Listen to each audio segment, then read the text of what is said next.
En décembre 2019, un étrange virus est détecté en Chine.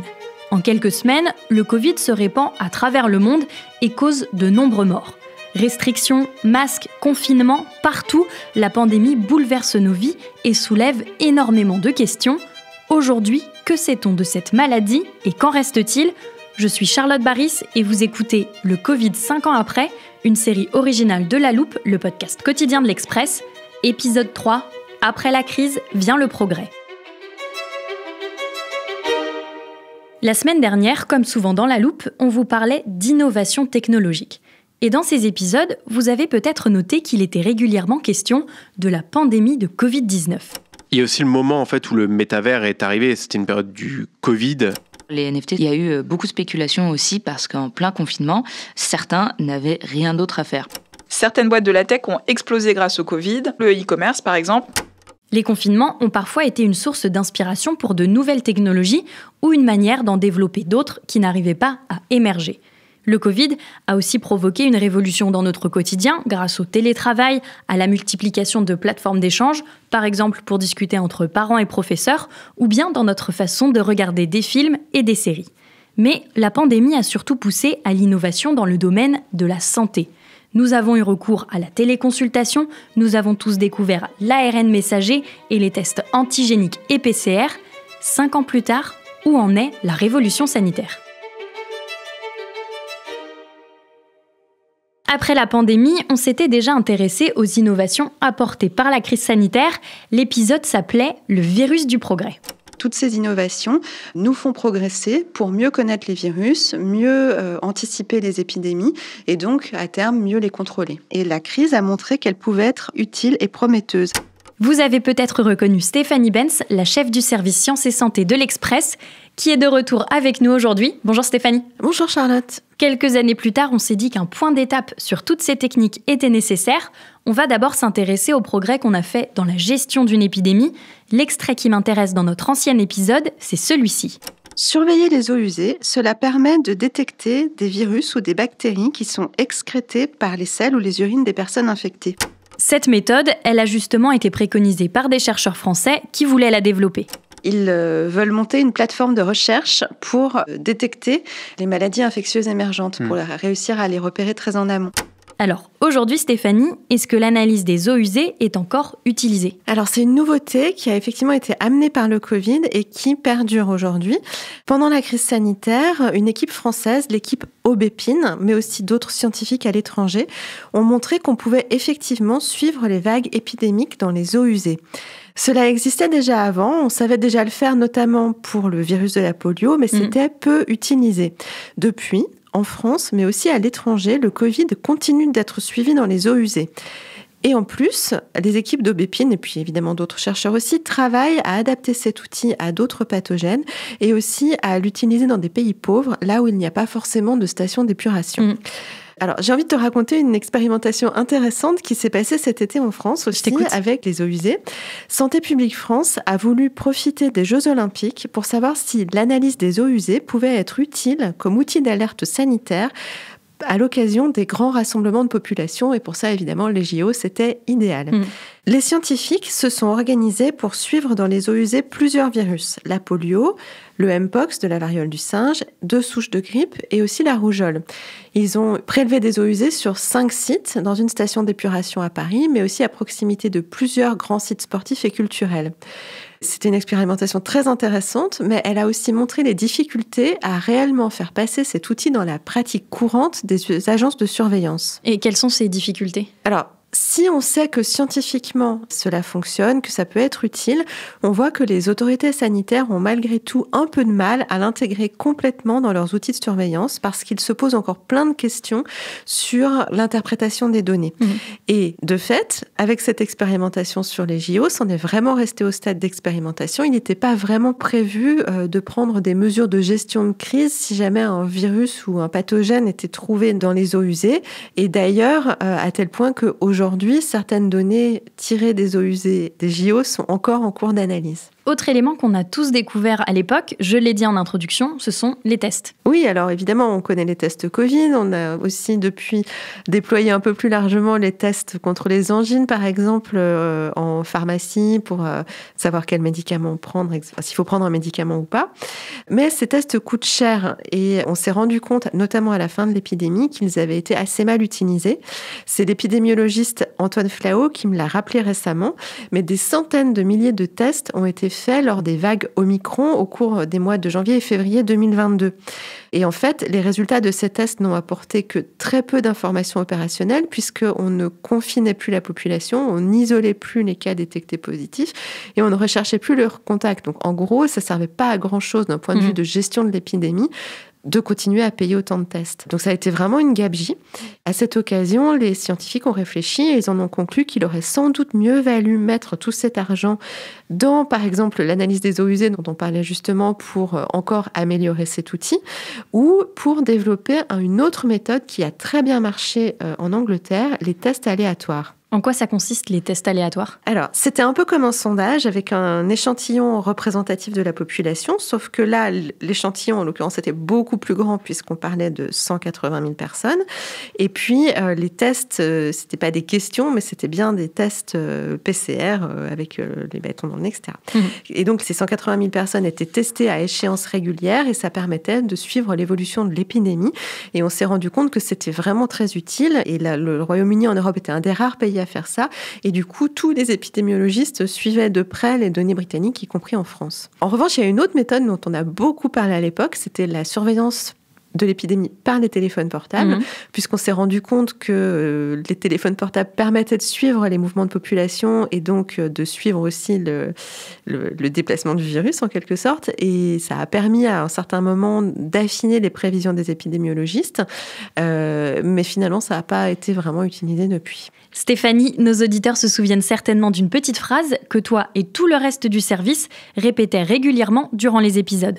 Porter un masque quand on est malade et ne pas hésiter à aérer quand on est dans une pièce bondée.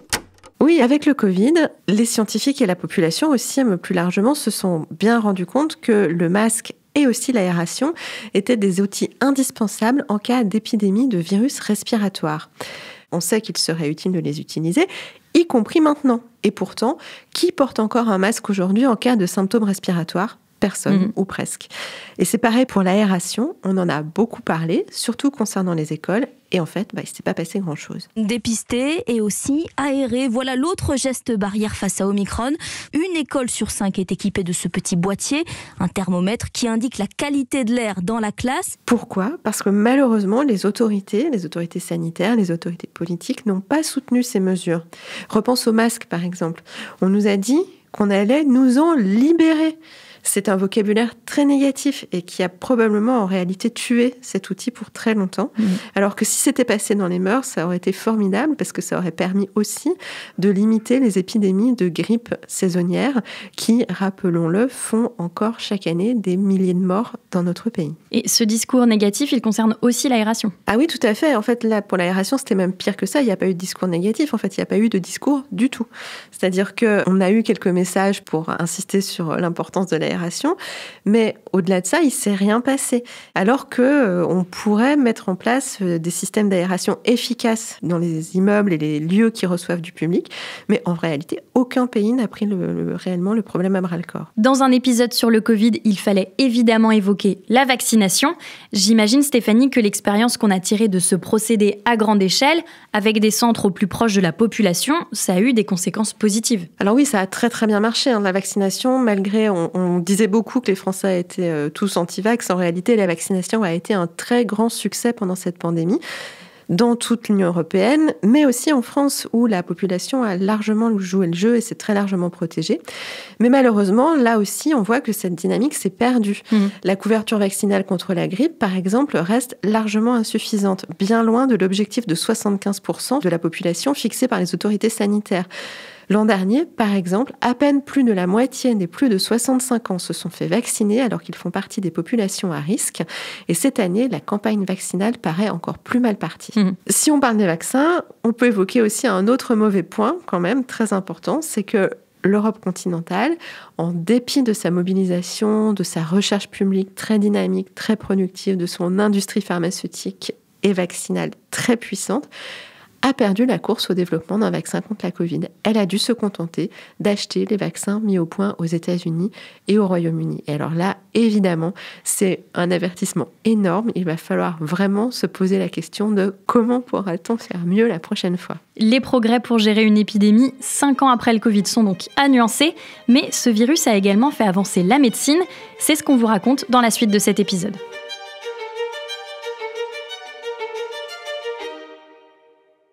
Nos gènes contiennent le code qui permet de fabriquer et de faire fonctionner notre organisme.